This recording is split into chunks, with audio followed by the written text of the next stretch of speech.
done so much for me, I cannot tell it all.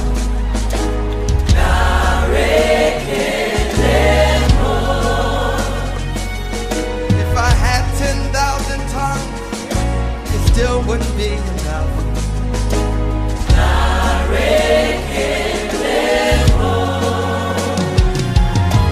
Tuku Nagwama really, when you hear completely. Le Jésus c'est coming. Au nom de Jésus, éternel Dieu, nous vous remercions et vous élevons. Nous vous donnons toute la gloire. Régnez au milieu de nous. Au nom de Jésus. Amen. Amen. Mon Mon frère, ma soeur, nous vous saluons dans le nom précieux de Jésus. N'importe où vous nous écoutez, l'Éternel a un plan pour vous. Dieu a un plan pour vous. Et mon thème de ce message, les morts ne peuvent pas construire. Oui, mais Les morts ne peuvent pas construire. Mais je veux dire à quelqu'un, les morts ne peuvent pas construire. Mais aujourd'hui, parmi nous, les morts construisent. Sur la terre des vivants, eux ne peuvent pas construire. Mais celui qui n'est pas sur la terre des vivants construit. Pourquoi cela? Tu vas dire, je n'ai jamais entendu ça.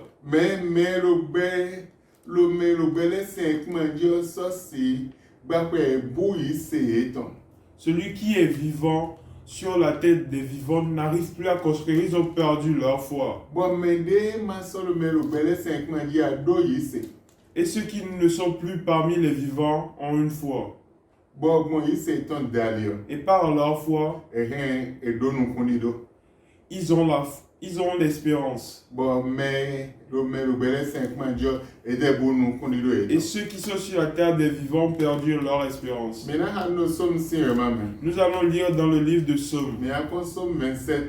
Nous allons voir dans Psaume 27, verset 13. Verset 13. Et entendre ce que le verset dit. Oh, si je n'étais pas sûr de voir la bonté de l'Éternel sur la terre des vivants,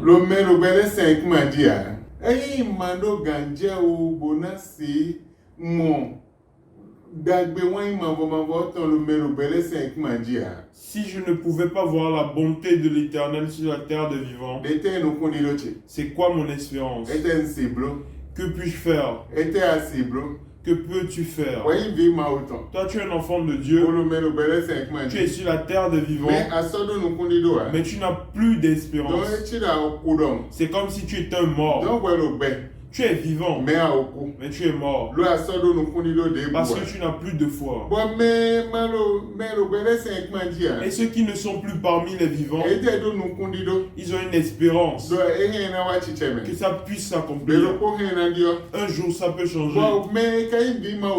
Mais les enfants de Dieu, ils ont perdu leur foi. Ils ont perdu leur vision.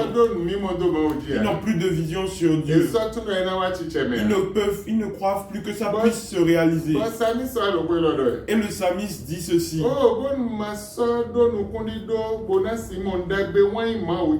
Si je n'ai plus la foi de voir la bonté de l'Éternel parmi les vivants, c'est une grande parole.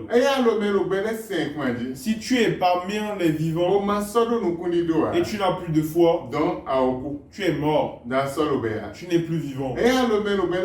Si tu es sur la terre des vivants et tu n'as plus de foi, tu es mort. Tu n'es plus vivant. Mais il a dit, si je suis sur la terre des vivants et je ne vois plus la bonté de l'Éternel parmi les vivants, il a donné 3 points là. Donc, Sa parole n'est pas finie. donc, mais le belé si un mandio. Ceux qui sont sur la terre des vivants, Et na ya chebe na wadabe. on leur a donné la possibilité de faire du bien. Mais aujourd'hui, Mais gege sodo no kondido a. beaucoup n'ont plus de vision. Nso se jivi a. Je ne peux plus enfanter. Nso se daso Je a. ne peux plus me marier. Nso se bakwe a. Je ne peux plus construire. Nso se wanzokwe Je a. ne peux plus ouvrir une Nso se entreprise. blo ndebo a. Je ne peux plus rien faire Lo crise ancien. à cause de la crise. Bon mais bureau chômage. Et tout le monde est dans le Bon mais chômage. bureau kosoué. Et tout le monde Donc crie. nenye tonne biblo bon. Comment pour moi sera Donc fait? ça c'est biblo a. Pour moi ne peut plus être Ouais, réalisé. ça me soit le lido. Et le psalmiste Et dit, le mais le belé c'est manji. si je suis sur la terre des vivants Ça c'est do no kondido dagbe wan ima autant. et je n'ai plus de foi, Donc le nyero chevo. ça veut dire que pour moi est Donc fini. bon no kondido me ngana blode. C'est par la foi que je peux le faire. Bon no mimo me ngana C'est blode. par la vision que je peux le Dieu faire. me le belé sodo mimo. Mais les vivants n'ont plus de vision. Mais Jonathan me Mais je veux dire à quelqu'un, mais coulé. ceux qui sont morts Bon le malo me le belé c'est et qui ne sont pas parmi les vivants, ils ont une vision. Mais là il me coulé. C'est qui sont les morts? Mais moi il vit ma autant. Ceux qui ne sont pas les enfants de Dieu. Mais kosile. Les païens, Et donne mimo. ils ont une vision. Botu no belo podio. Et ils savent qu'un jour, Et na wachi cheme. ça peut s'accomplir. Belo podio. Un jour, Je je peux faire de grandes choses. Un jour, je peux construire. Je peux conduire. Un jour, je peux enfanter. Un jour, je peux me marier. Un jour, je vais faire les choses bonnes. Mais les enfants de Dieu, qui sont sur la terre des vivants, ils n'ont plus de vision sur la bonté de l'Éternel. Ils ne savent même plus qu'il a une bonté parmi l'Éternel. Ils ne savent plus qu'il a une gloire dans l'Éternel. Ils n'ont plus aucune vision. Et ils sont sur la terre des vivants, comme des morts. Ils n'ont plus de vie. Ils n'ont plus de vision. Ils n'ont plus aucune vision sur l'Éternel. Ils ne connaissent plus la grandeur de l'Éternel. Ils ne savent plus que Dieu peut les sauver. Donc, Ils sont dans cette situation qui ne les va pas.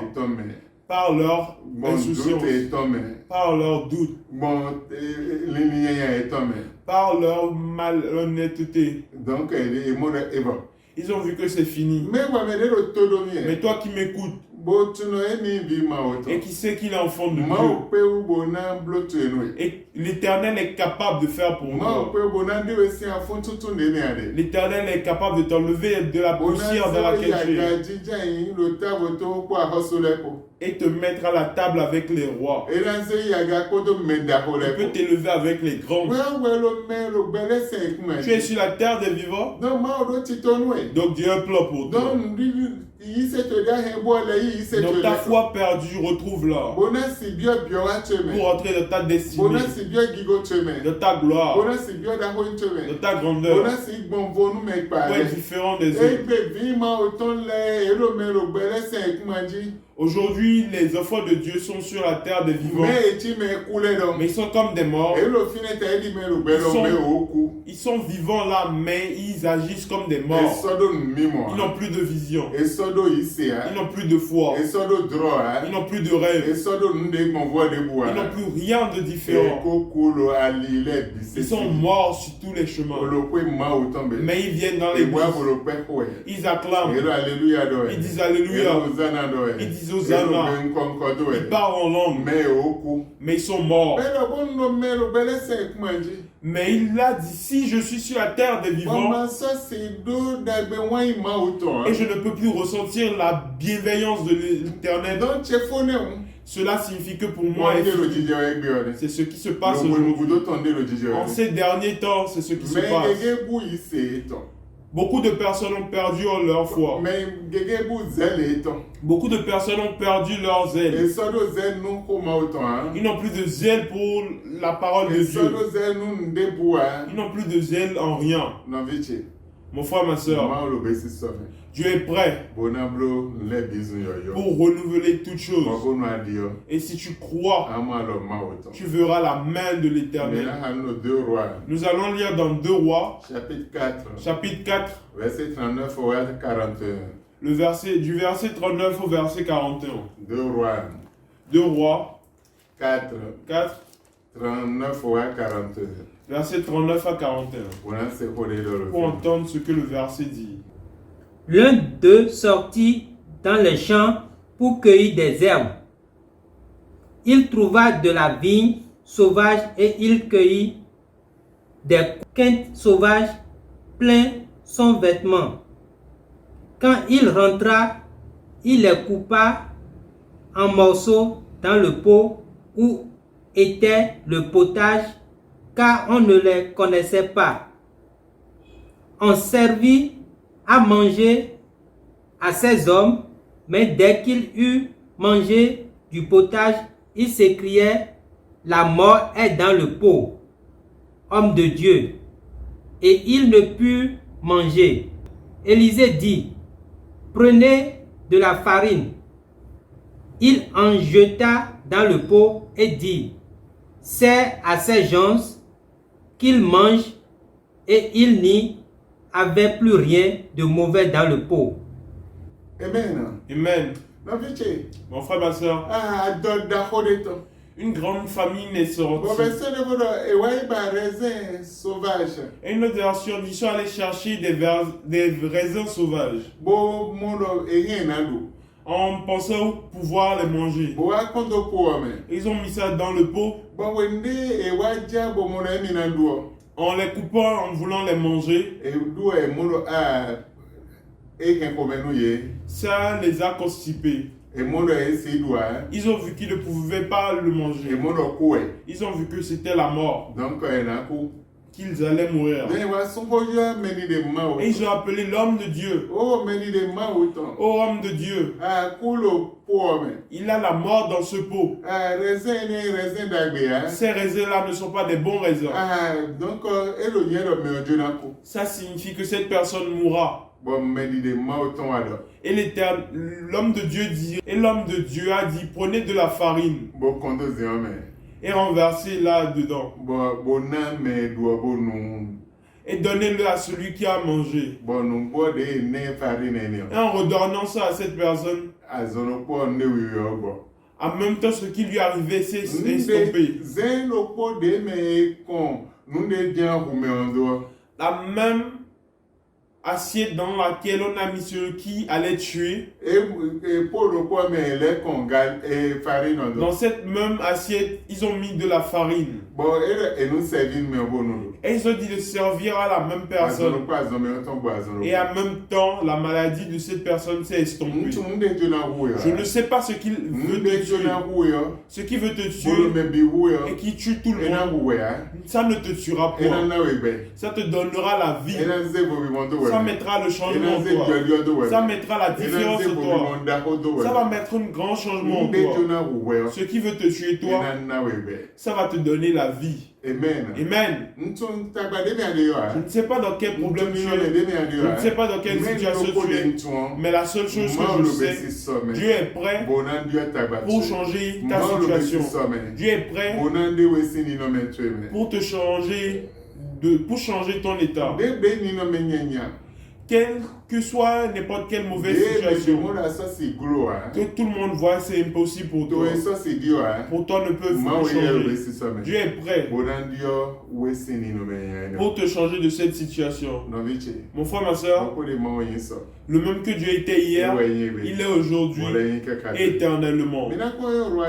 Nous allons voir 1 Roi, chapitre 17, Verset 9 à 14. versets 9 à 14, et entendre ce que le verset dit. Lève-toi, va à Sarepta, qui appartient à Sidon, et demeure là. Voici, j'y ai ordonné à une femme veuve de te nourrir. Il se leva, et il alla à Sarepta. Comme il arrivait à l'entrée de la ville, voici, il y avait une femme veuve qui ramassait du bois. Il l'appela et dit: va me chercher, je te prie, un peu d'eau dans un vase afin que je boive. Et elle alla en chercher. Il l'appela de nouveau et dit: apporte-moi, je te prie, un morceau de pain dans ta main. Et elle dit, l'Éternel ton Dieu est vivant, je n'ai rien de cuit, je n'ai qu'une poignée de farine dans un pot et un peu d'huile dans une cruche. Et voici, je ramasse 2 morceaux de bois, puis je rentrerai et je préparerai cela pour moi et pour mon fils. Nous mangerons, après quoi nous mourrons. Élie lui dit, ne crains point, rentre, fais comme tu as dit, seulement prépare-moi d'abord avec cela un petit gâteau et tu me l'apporteras, tu en feras ensuite pour toi et pour ton fils. Car ainsi parle l'Éternel, le Dieu d'Israël, la farine qui est dans le pot ne manquera point et l'huile qui est dans la cruche ne diminuera point, jusqu'au jour où l'Éternel fera tomber de la pluie sur la face du sol. Amen. Amen. Et donc, chite. Et ils ont dit, lève-toi, Boy s'arrêta. va à Sarepta, qui est dans la ville de Sidon. Il est fini. Pars là-bas. J'ai mis une veuve là, pour qu'elle puisse te donner à manger. Quand tu rentreras en même temps dans le pays, tu verras cette femme. Et elle sera en train de chercher des bois. Le peu de choses qui lui reste, qu'elle va manger avec son enfant avant de mourir. Dis-lui de te le donner pour que toi tu manges. Et après elle fera le reste et elle et ses enfants mangeront. Et Élie y est allé. Il y est allé. Et cette veuve, il l'a vu en train de chercher des bois. Et il lui a demandé un peu d'eau à boire. Et on lui a donné l'eau. Et il lui a dit, fais-moi manger. Et la femme lui a dit, ton Dieu est vivant.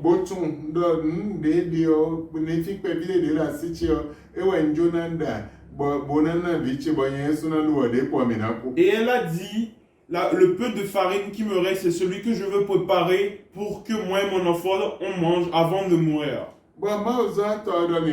Et l'homme de Dieu lui a dit, prépare le peu qui reste pour moi d'abord, avant que tu fasses pour toi et ton enfant. Et elle a entendu la voix de Dieu. Elle a entendu ce que l'homme de Dieu a dit. Et elle a fait selon ce que l'homme de Dieu a dit. Et effectivement, il n'a plus de manque de farine dans son pot. Et il n'a plus de manque d'huile dans sa cruche. Jusqu'à ce que la famine soit épuisée. Ceux qui voient qu'il n'a plus aucune solution, je veux dire à cette personne que Dieu a un plan.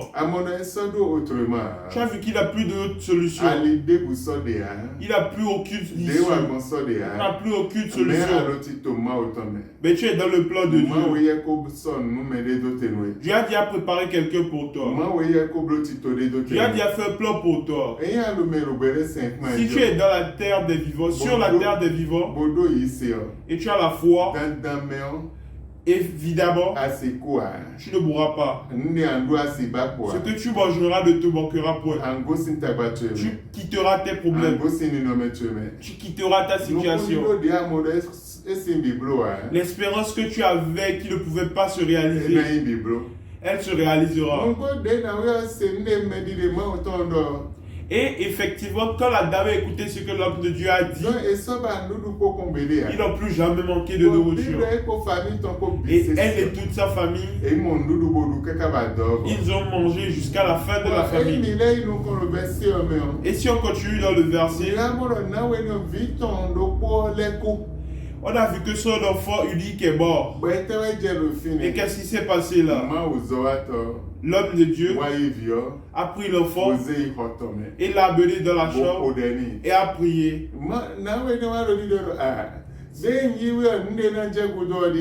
Cette femme disait, après t'avoir reçu, c'est ce qui va se passer. Et l'homme de Dieu a dit non. Dieu est toujours vivant. Et il a prié à l'enfant. Et l'enfant s'est réveillé.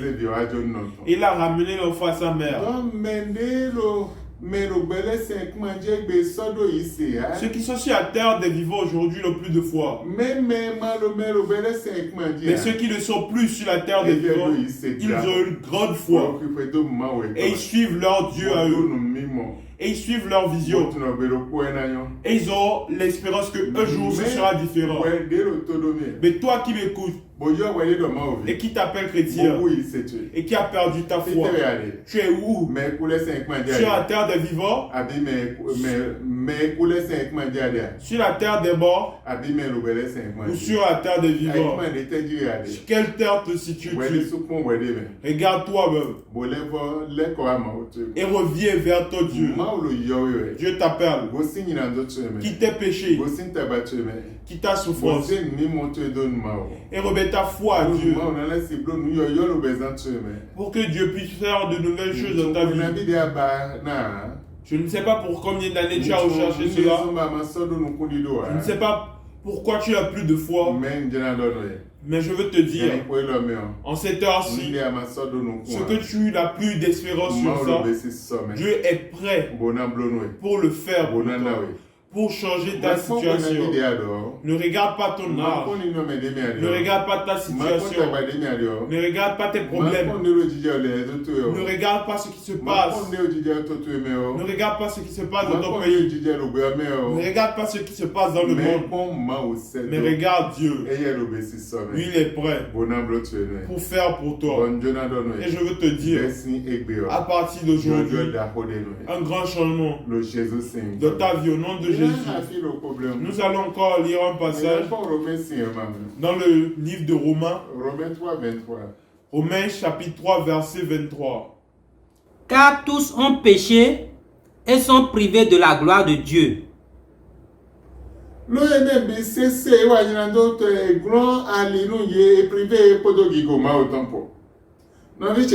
Mon frère, ma soeur,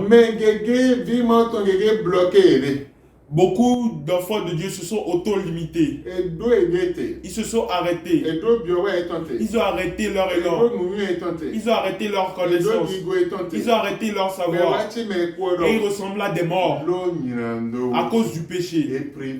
Ils se sont privés à cause du péché. Mon frère, ma soeur, toi qui étais privé et tu ne peux plus faire ces choses et tu n'as plus de vision, si tu peux confesser tes péchés, Dieu va recommencer avec toi de nouveau. Il va recommencer avec ta vie de plus belle. Parce que tu as été privé de ta gloire. Tu ressembles à un mort. Tu es sur la terre des morts. Tu n'es plus sur la terre des vivants. Mais tu es un chrétien. Tu es un chrétien. Et tu n'es plus sur la terre des vivants. Dieu t'appelle. Si tu peux entendre sa voix et te retourner vers lui et quitter tes péchés, il va te ramener sur la terre des vivants. Et ta gloire perdue, que les démons ont volé, que les sorciers ont volé, que tout type de personnes ont volé, et tu ressembles à cette personne sans aucune foi, Dieu te les reprendra. Je ne connais pas ta situation. D'où est-ce que tu m'écoutes? Pour toi peut être fait exactement. Pour toi peut être fait maintenant. Et je veux prier pour toi. Et quand je vais prier pour toi, Dieu fera pour toi. Éternel Dieu, je te remercie et je t'élève. Le psalmiste dit, sur la terre des vivants, si je ne peux point trouver de bonté, cela signifie que pour moi est fini sur cette terre.